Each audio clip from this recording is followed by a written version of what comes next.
एक दिन बोली चलो छोड़ो, आप इतना लिखते हो, जगह जगह जाते हो, सुनाते हो, हास्य लिखते हो, श्रृंगार लिखते हो, राजनीति पे लिखते हो, कभी एक दो लाइन मुझे भी सुनाओ, हमारी भी तारीफ करो। अब मैं ठहरा, कभी आदमी में कहा हार मानू। मैंने कहा सुनो कि संगमरमर से तरासा खुदा ने तेरे बदन को, संगमरमर से तरासा खुदा ने तेरे बदन को, और बचा हुआ पत्थर तेरी अकल पे रख दिया।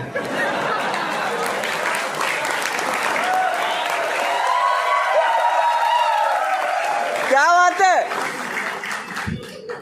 भाई साहब, उस दिन क्या था, वो दिन है और आज का दिन है, इशारों में बात हो रही है। तो मैंने हाथ जोड़े, मैंने कहा हे देवी, नस नस में बसी हो तुम, बस बस में नहीं हो। मैंने कहा पहली और आखिरी गलती समझ के माफ करो। एक गलती और हुई थी साहब, उनका जन्मदिन था, तो हमसे बोली कि गहने देना। हम कहा ठीक है। अब हम भूल गए, तो शाम को घर आए, बोले हम आपसे नाराज हैं, बात नहीं करेंगे। मैंने कहा क्यों? बोले हमने आपसे कहा था कि हमारे जन्मदिन पे गहने देना, और आपने दिया खाली डिब्बा। जानते हैं दोस्तों में कितनी शर्म आई हमें।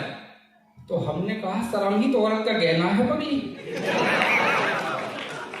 ऐसे हो जाते हैं भाई साहब। और ये जब से कवि बने हैं तो बहुत सारे मसले खड़े हो रहे हैं। एक हमारा दोस्त, जिगरी दोस्त, वो भी मुंह फुलाए बैठा है। हालांकि हमने उसको सकारात्मक वे में बोला था। वो बोला कि भाई अपनी दोस्ती एक शायराना अंदाज में बयां करो, एक मिसाल कायम करो। तो मैंने तो अच्छा बोला था कि भाई जब तेरे को दुख तकलीफ होगी तो हॉस्पिटल चलने के। बोला ठीक है, पर मैंने क्या बोला, मैंने तो खाली उसको एक दोस्ती की मिसाल दी थी। बोले एक दोस्ती की मिसाल दे दो। मैंने कहा ठीक है। तो मैंने इतना ही कहा था कि खुदा करे अपनी दोस्ती इतनी गहरी हो, खुदा करे अपनी दोस्ती इतनी गहरी हो, और बाप तुम बनो, मेहनत मेरी हो। वो भी मुंह फुलाए बैठा है, क्या करूंगा, हो जाता है। बहुत अच्छा सुन गया। एक ही अभी मिलंजय खड़ा था, कहाँ गया? मिलंजय था, हाँ। इसने मराठी में बोला, पर मैं समझ गया इसने क्या बोला। इसने बोला कि इंजीनियर बहुत बुद्धिमान होते हैं। मैं वहां से सुन रहा था, मैंने कहा अच्छा, अब इसकी बुद्धि का परिचय देता हूं। ये जब इंजीनियरिंग कर रहा था साहब, तो अपने छत पे खड़ा, अब पड़ोस के अंकल भी छत पे टहल रहे थे। इससे पूछा हाँ बेटा इंजीनियरिंग कर रहे हो? बोले जी अंकल। तो बेटा आगे क्या सोचा है? बोले बस अंकल टंकी भरते ही मोटर बंद करने की सोच रहा हूं। वो क्या पूछ रहे हैं, ये क्या सोच रहे हैं। अब ये दो चार बच्चे यहाँ खड़े थे, कुछ शेरो शायरी कर रहे थे, हालांकि अच्छी थी, लेकिन स्त्री और पुल्लिंग का भेद भूल गए साहब। मैंने कहा कोई बात नहीं, ये प्यार मोहब्बत की बातें भी कर रहे थे। तो मैं बता दूं साहब कि मेरा तो प्यार मोहब्बत से दूर दूर का कोई नाता नहीं है। प्यार सबसे नफरत है साहब मुझे। क्यों?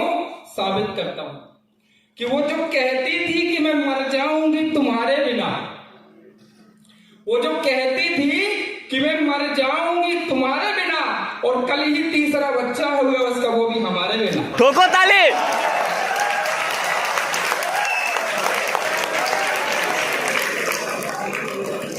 वो जो कहती थी कि मैं मर जाऊंगी तुम्हारे बिना, कल ही तीसरा बच्चा हो गया, वो भी हमारे बिना। इसलिए कहता हूं ये इश्क नहीं आसान, बस इतना समझ लीजिए। ये इश्क नहीं आसान, बस इतना समझ लीजिए, और घंटा समझना आएगा चाहे जितना समझ लीजिए। क्या बात है। चलिए बहुत हो गया, हो। अब आपको लेके चलता हूं कविता की तरफ। एक चंचल पति की चपलता, और पति शादी की बात क्या ही सोचता है, क्या देखता है, तो उसके ख्वाबों की दुनिया में लेके चलता हूं साहब। उम्मीद है आप लोग ध्यान से सुनेंगे, क्योंकि कहते हैं कि कविता कान से नहीं ध्यान से सुनने का विषय है। ध्यान से सुनेंगे तो समझ में आएगी। अच्छा, शादीशुदा आदमी क्या कर सकता है साहब? ख्वाब ही देख सकता है। उसके अलावा तो अगर कभी हंसते हुए पड़ोसन से बात करते हुए पत्नी देख ले तो देखो कैसे भौं चढ़ा के आंखें दिखाते हुए कहती कि चलो अंदर अभी हल्दी लगाती हूँ। वो कहता है कि हल्दी क्यों लगानी है, कहीं चोट थोड़ी लगी है। बोले अभी अंदर भी कहाँ चले हो। तो ये है साहब, फिर भी हम जैसे लोग देख लेते हैं, क्या करें। तो क्या ख्वाब देखते हैं कि ख्वाब में देख रहा था उसको, एक पति ख्वाब देख रहा है, ख्वाब में देख रहा था उसको, नींद अचानक टूट गई। वो नहीं सुनो,